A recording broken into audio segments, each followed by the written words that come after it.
Cool thing is, I don't know yet. I see. I'm still figuring this out, but what I have been doing is I'm looking to, because I don't know what this is yet. I have this Sure. van, and I'm like, should I make the van look nicer, or should I make it continue to look like a van? Because it's clearly a van. But then, if I made it too, maybe a van without flies. If I made it too, I don't want to like overproduce or make it too nice. But the ideas of this is, I want to meet with comics and eventually maybe business owners and other people in the van and ask them some interview questions. And the purpose of this is, one, I get to meet cool comics. Sure. Obviously, I knew you before this, but I get to know comics. Comics get to know me, and then I give you. So I put this through like a software, and then I give you maybe about 20 to 30 60-second clips for you to post on social media. All I ask is that tag me, and if you ever put on your comedy show, Sure. consider booking me. I'll ask one of my daughters how to tag you. Okay. So I can do it, yeah. Perfect.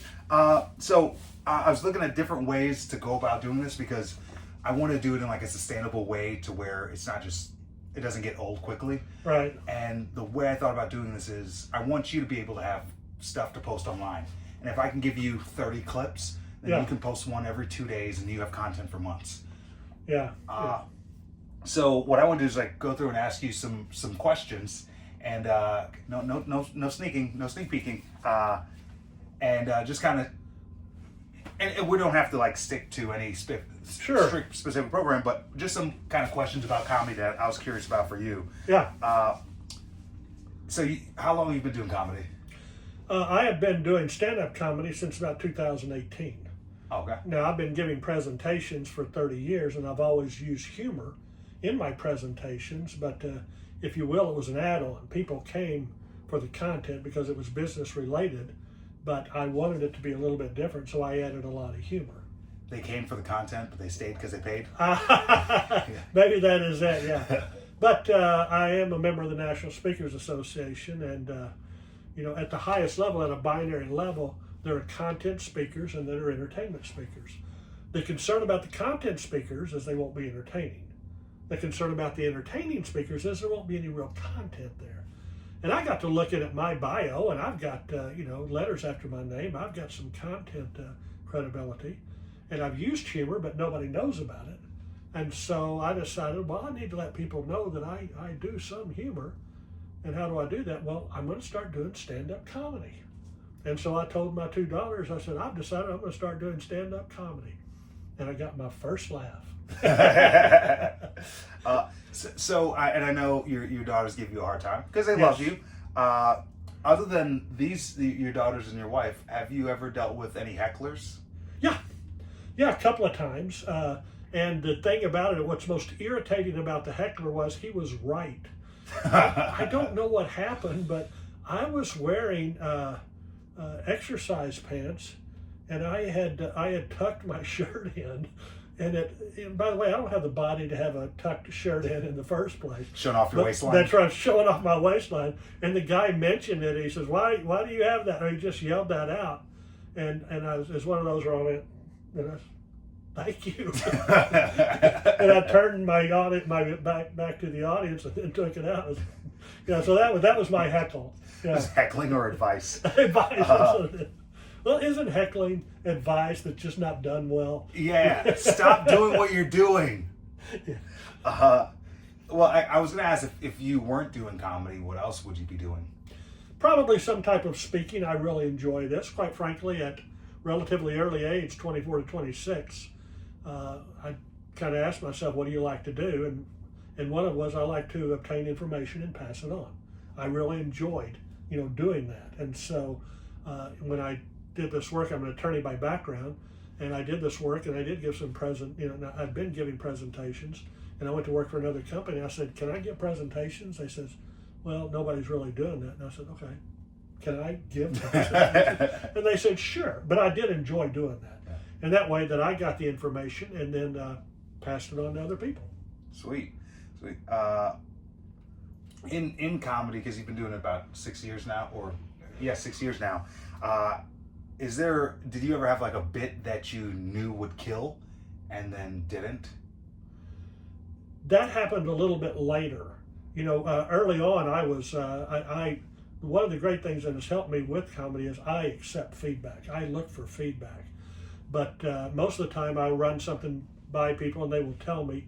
But there was one time when I was doing this bit, I didn't have time to run it by, but in my head it was so funny. Yeah. Ken, it was not funny. not only did the audience not think it was funny, in retrospect, I go, yeah, I'm not sure what I was thinking there. Shoot is gonna shoot. Shoot is gonna shoot. That's right.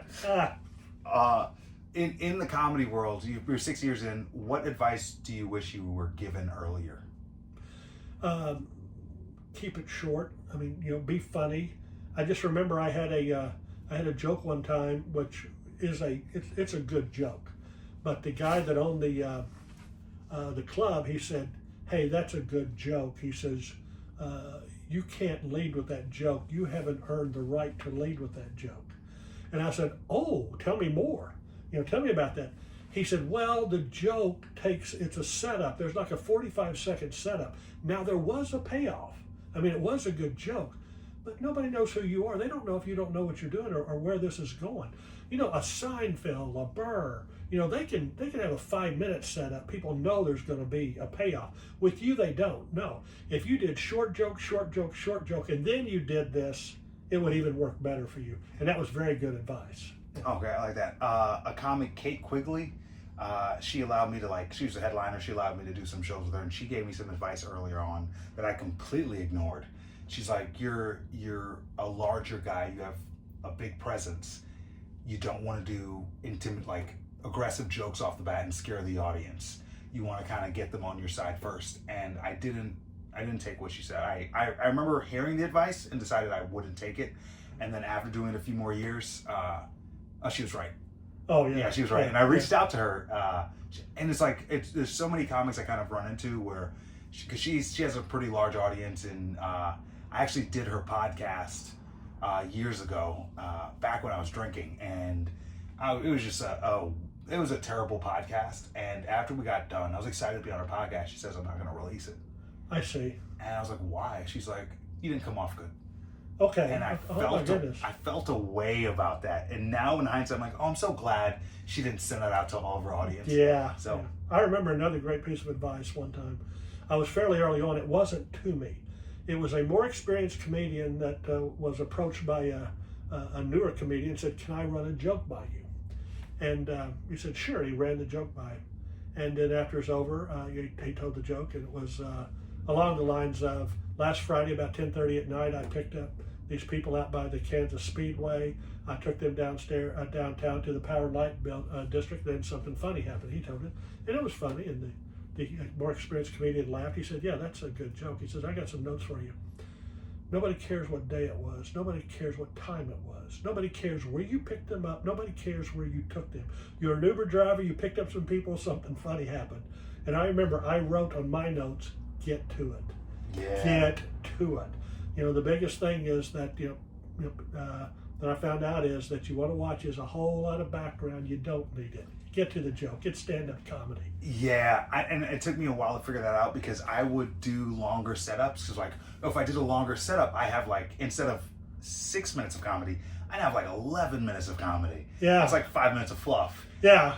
And once I started taking that out, all of my material started to dwindle. But then I got to see, I don't actually have material. There you go. Well, and the idea that we come up with one, and I guess the other thing that occurred to me was the idea of tags.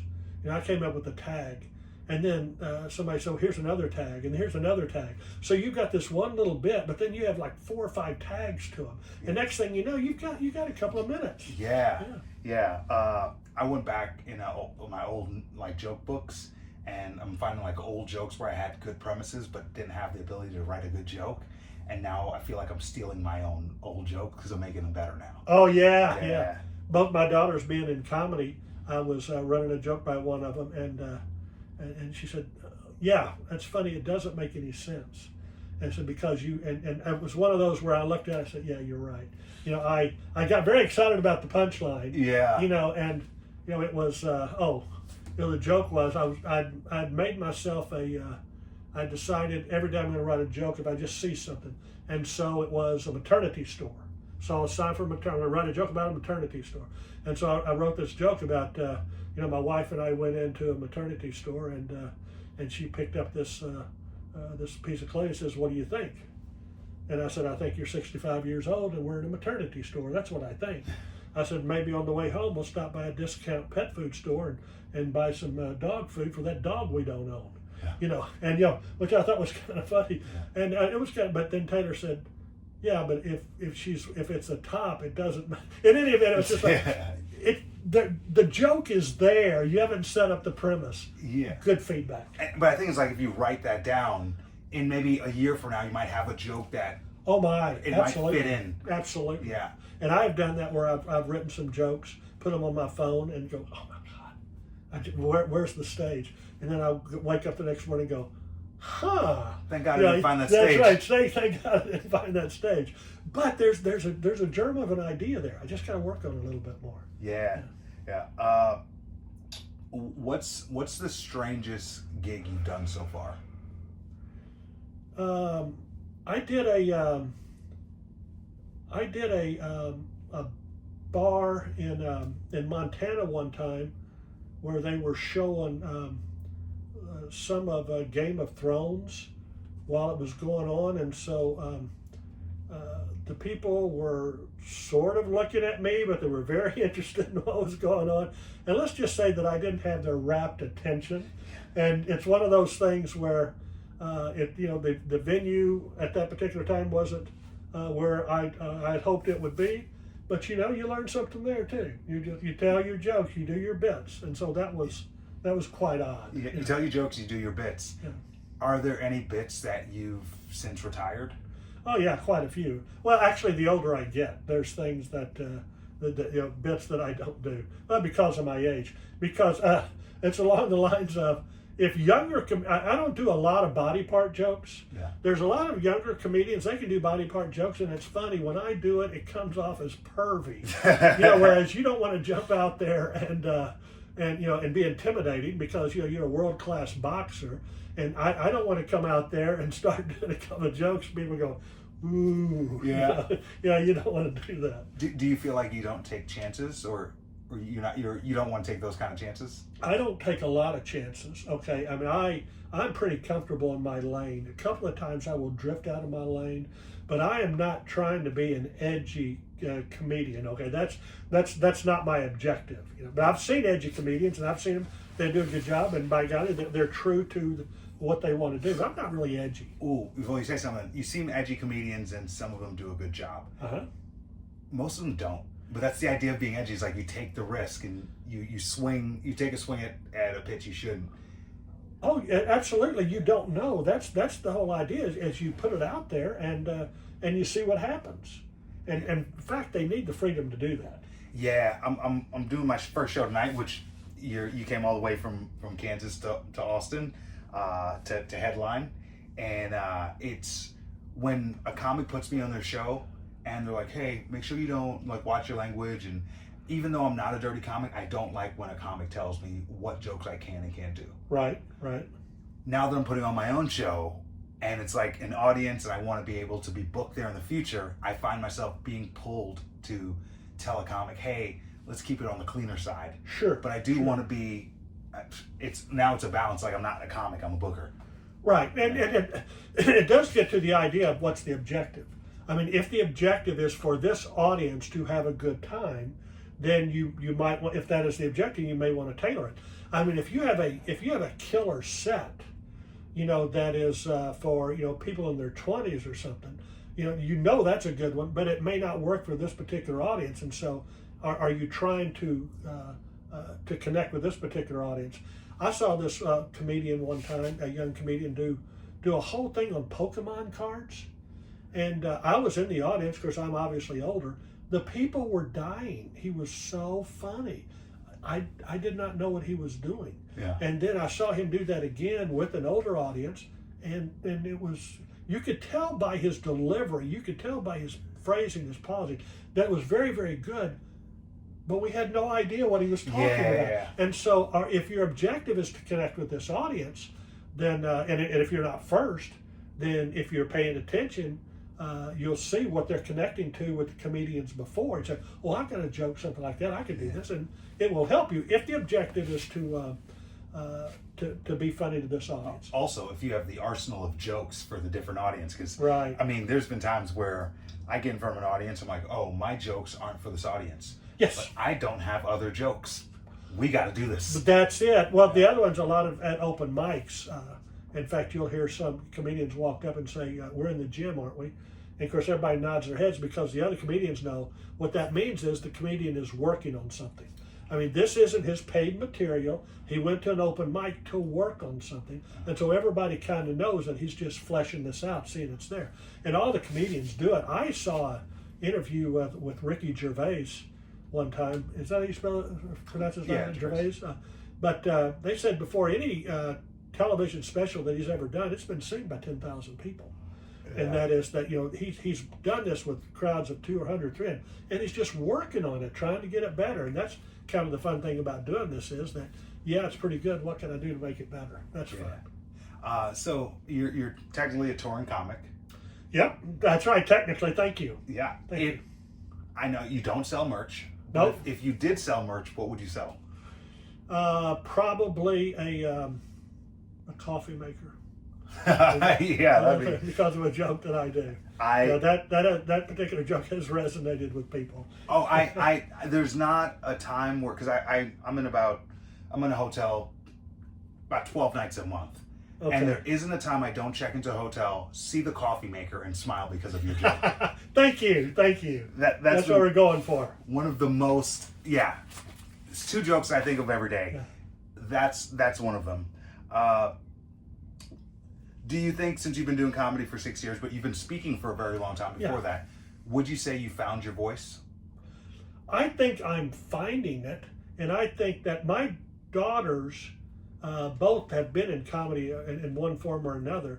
No big deal. But I talked to them one time about, what do you think about me doing improv? I was thinking about doing improv because I think that is just without a net. I think that would be good for me. And both of my daughters said, yeah, that would be good. The problem you're going to have is you're going to want to think, and you don't have time to think. The other problem is you're going to want to be funny, and that's not what you do. You've got to be into the character that the audience has given you, and then the funny will happen. And so when I hear stuff like that, that helps me in the other presentations that I do. That as I give, business content presentations, but I don't know who the audience is, and the idea of having a little improv, that would help me with that. That is, I'm adjusting what I'm doing to this particular audience, figuring out what resonates with them, and I was never really that comfortable doing it. I was never real comfortable with crowd work. Right. And so that is something that's kind of not in my lane, but I'm trying. I guess because I'm not really, I don't worry about feedback. I want feedback. Yeah. And so I want to try things. And then the idea is that, I see what, and the other one is both the girls, I see what you were trying to do. And so, okay, I get the idea. It's not there, but I kind of get it. Yeah. But there was a comedian one time in Kansas City, and I said, can I run this joke by you? I did not know the comedian very well. I said, I want to run this joke by you. And he's more experienced comedian. He said, sure. I told him the joke. And he said, it's gross, it's not funny, and I don't see the point. And I looked at him and I said, oh my goodness, we're going to be such good friends. You're going to save me so much time. And then please tell me about that. And he did. This. Because even at my age, I am a perpetual student. I am constantly learning, something from the other people. And I seek it out. And if the other comedians, especially at open mics, know that I want the feedback, they'll give it to me. They come up with tags. They come up with this. Yeah. Oh my goodness, this is so much fun. Then it's collaborative. And as also, if I go up after that, they're saying, I hope he tells this joke because I helped him with the tag. Yeah. I've got some people that are interested in me being working out for me. Yeah. You say like being a perpetual student, and I see that and I try to do that, but also there's so many things that I'm able to do because I think I already know. Okay. And it allows me, as Becky would be proud, it allows me to start. Absolutely. Problem is, once I get started, I don't like any help from anybody else. Okay. And, Okay. But I see I'm lacking in places where I should be a perpetual student. Are places where I can learn. I'm trying to get better at that. I think that fits in with my wife's book, Becky Blades. Start more than you can finish. The idea that at the initiation of an idea, you're very excited about it, etc. And there's every reason to believe you should pursue that for a certain way because you're excited about it. You don't necessarily want people tweaking it at that point.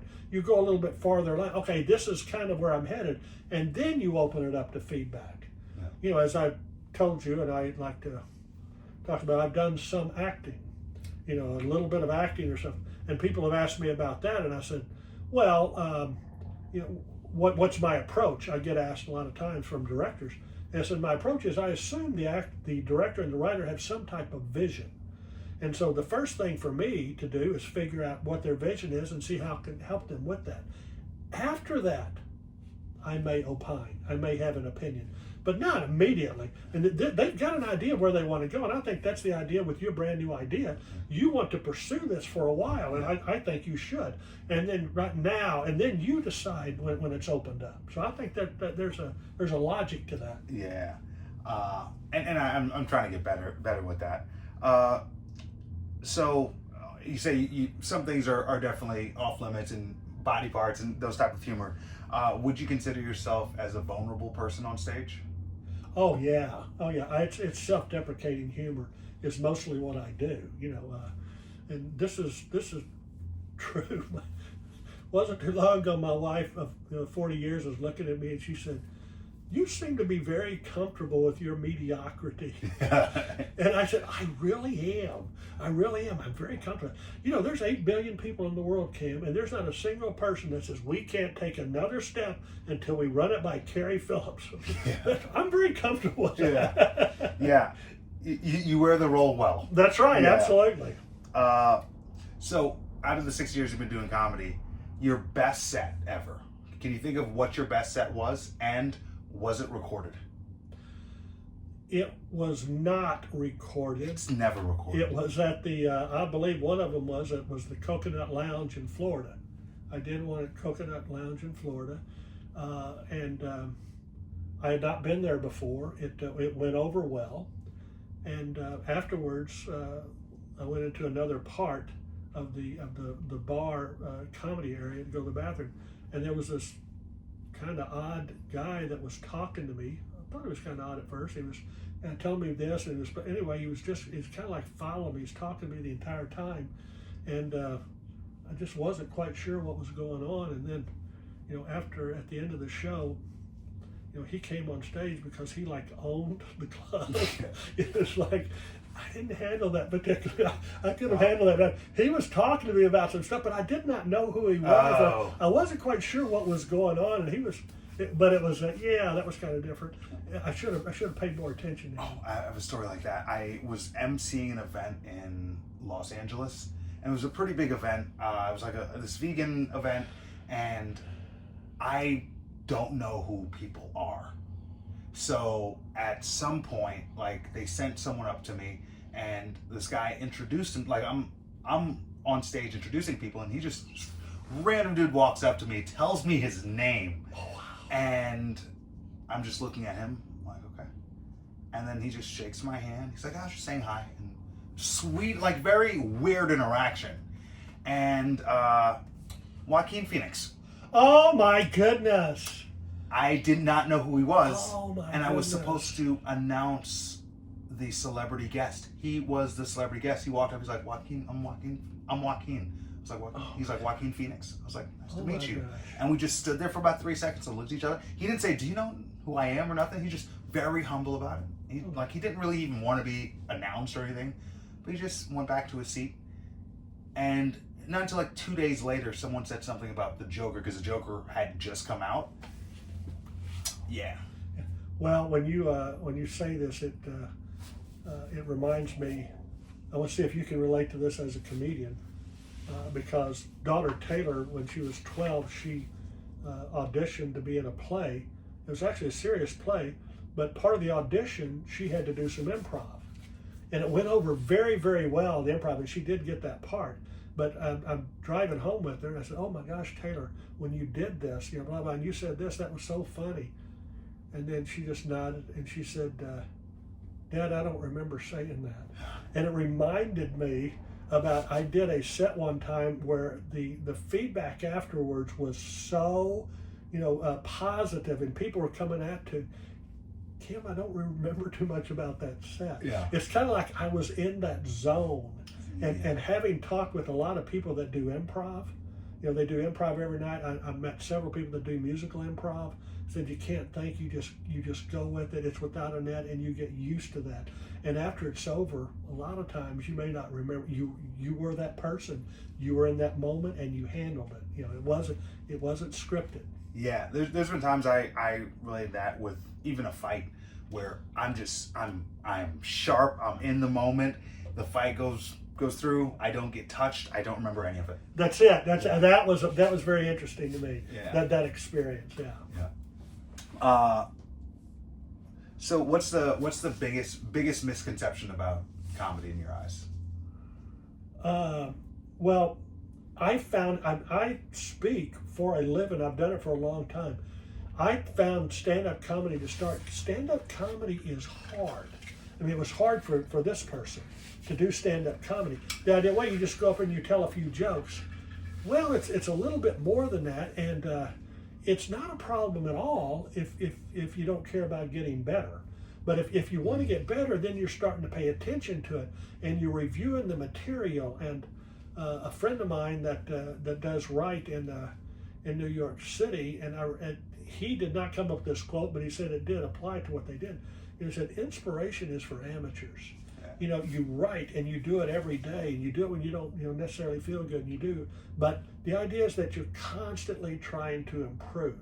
And I had no idea it was going to be this hard. I mean, I've got a couple of presentations that I've done over 1,000 times. I mean, it's kind of like I can just go out there and do that. But comedy, it's different because there's a shortened time period, and you want to relate to this particular audience. Yeah. That is, they can tell if you're just going through the motions as opposed to being there for them. Yeah, there's been some speeches I've done too many times, and it's just autopilot, and Right. I'm not there. My soul isn't there. When I'm thinking about my grocery list, I'm thinking about what I'm doing after, but it's like I'm just going through the motions. And sometimes I've done it so much that the audience is happy. Yeah. I'm bored out of my mind. Well, that's the other thing, because you are you're a professional. I heard the actor Theodore Bickel, the original Captain Von Trapp, in Sound of Music. I heard him give a presentation one time, and somebody asked him, "What's the difference between a professional and an amateur?" And he said, "Maintenance." He said, "The ability to maintain a certain level of performance absolutely every time. It never goes below this level, and you've done it so much, that you could do it in your sleep. And then there's the times that you excel, And then I heard another speaker one time who says, "Don't practice until you don't make a mistake. Practice until you can't make a mistake." Yeah. It is so ingrained in you. Now, the idea, a con to that is that you might get a little bit bored to it.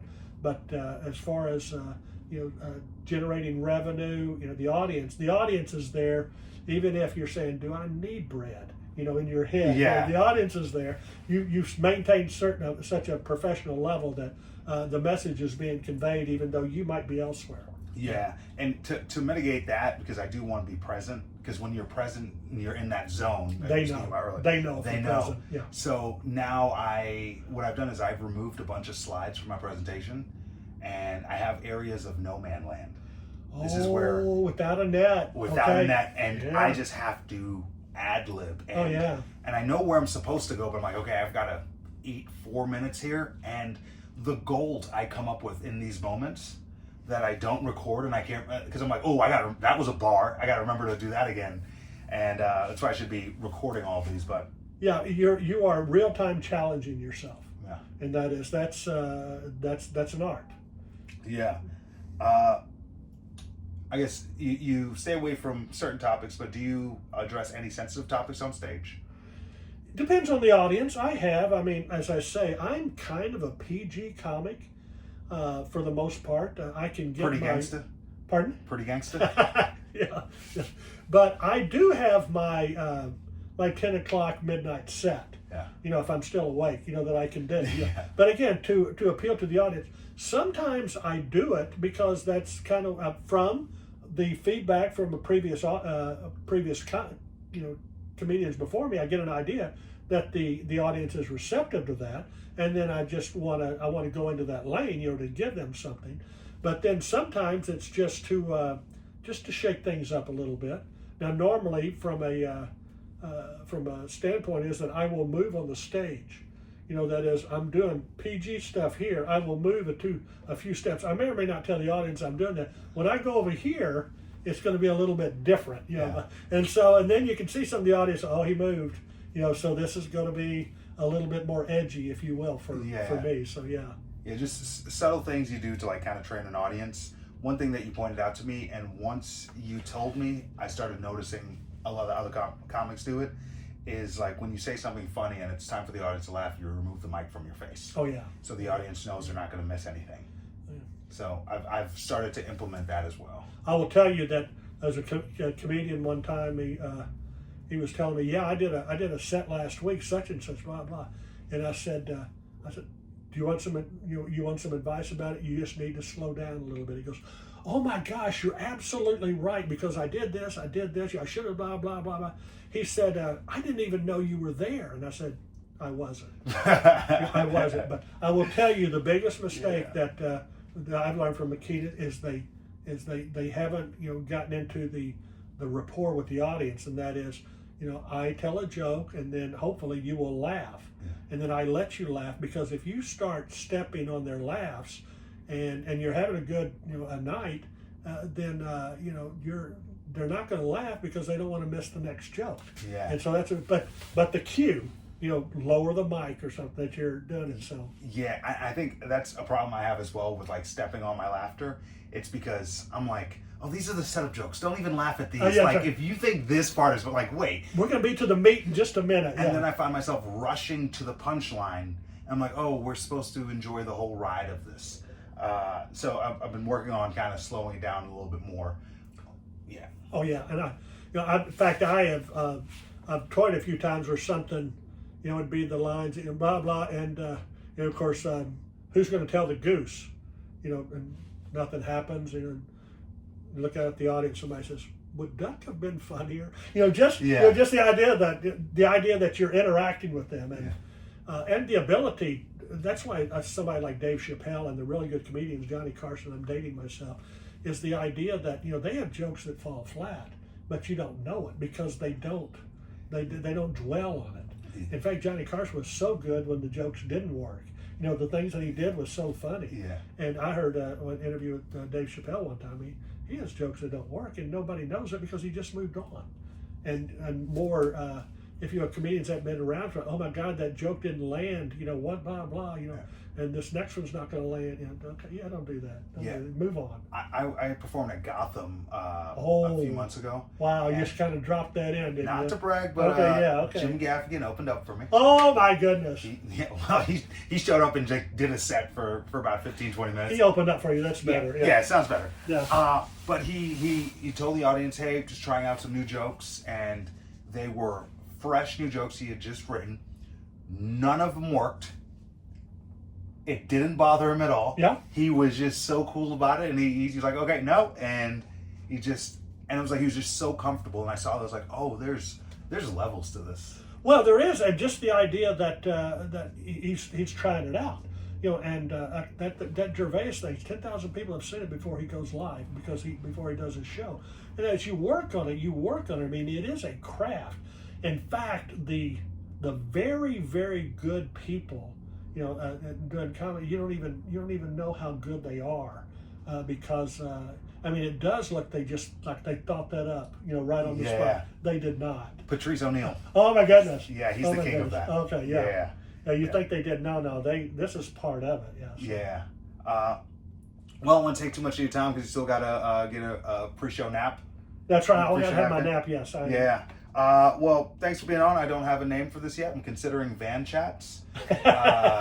That's a good one. Yeah, I'm just trying to figure it out. I don't know what this is all going to become, but Becky said to start things, so Starting this out, I will.